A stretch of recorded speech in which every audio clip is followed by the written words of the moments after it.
Good morning, good evening, good night if you're preparing to go to sleep. But if you're going to sleep indeed, then you won't be able to watch the video. Well, okay, you can watch it when you wake up. So you're staying after all. That's a good choice too. So, today we'll talk about cars. We will say some interesting things that will prove useful now, as well as later that we'll be driving too. Which means you, watching this, I know how to drive, and more importantly, I'm an excellent driver. Once I had driven a duck, and the guy next to me was watching and admiring me. Granted, the duck was on a carousel, and next to me was my dad, and he was looking for me not to fall down rather than admiring me, but I think that it counts. Steve, I'm bored. Can I read a comic book? No, it's cool, we begin now. You impatient guy, you. Why isn't Alice complaining? I think that she's sleeping. Should I wake her so that she can complain? Wake her up so that she can hear what I will say. I'm not sleeping. We can begin.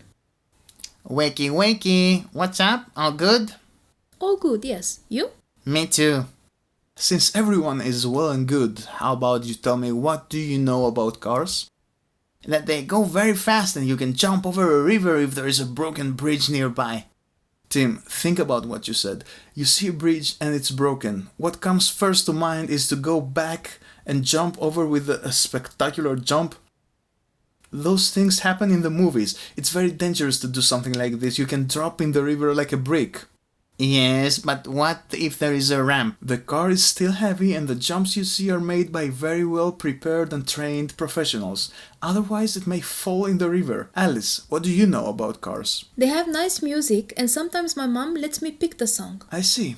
Yes, this can be done too, but this is not the reason for existing. So, cars were invented in order to take us from one place to another. That's why they are called means of transportation. Which other means of transportation do you know? Bicycles. Airplanes. Television. Television? Television, you said. Why? Is it because it takes us to various exotic places with its images? No, it's because if it has snowed and you put it on the snow and climb on it, someone can pull you and you can go from one place to the other. That's wrong though, and I'll tell you why right now. Televisions were not made for us to turn into a sled.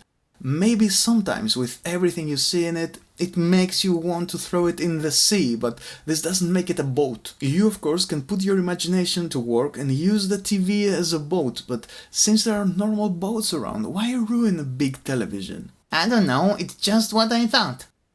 Alright, then we continue with cars. When we enter a car, what do we do first? We put on some music. We open the window. No.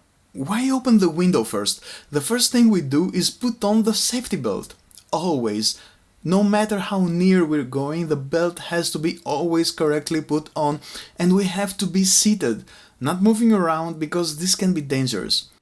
If the car brakes suddenly, if we're not seated with the belt on, we may be thrown in front and get hurt. And sometimes there are car crashes too, huh?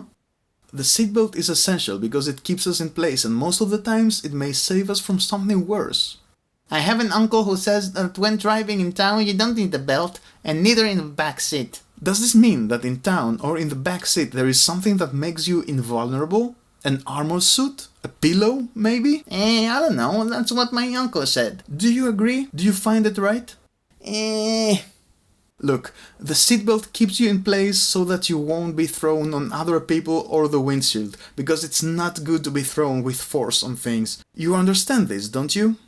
Yes. In the city the car doesn't go very fast, but it goes fast enough anyway. I think that you're still in danger both in town and on the back seat, and it's better to wear the seatbelt. And about music, how loud can we have it? As loud as you want pretty much, as long as it doesn't distract you from driving. And whatever you do, don't play with the phone while driving. If you get a message and you want to read it and reply, if it cannot wait, it's better to pull over and do what you want to do. A car moves with high speeds and we must be careful and see where we're going so that we don't crash and hurt other people or ourselves. Any questions? What, that's it? You want more? I can sit here all day and tell you stuff. Can you listen? No, it's okay. You, Alice? Me? What? Do you have any questions? No, I think I know everything. You know a few more things, but you definitely don't know everything. Nobody knows everything. But let me ask you something. Do you think that the children watching now this video know any other means of transportation besides what we said here? We mentioned cars, bicycles, airplanes. And television. Yes, television too, which is not a means of transportation. It is a means of transformation.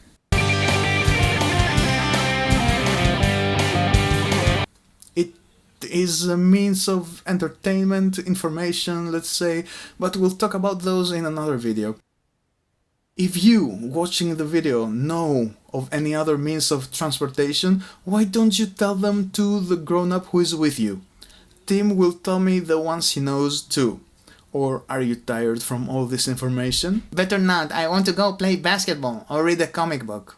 I want to say, Oh, I didn't know. I thought that Tim wanted and you didn't. You will say then. But for now we can say bye-bye and end the video. Bye bye, bye bye, bye bye. bye bye. Bye-bye.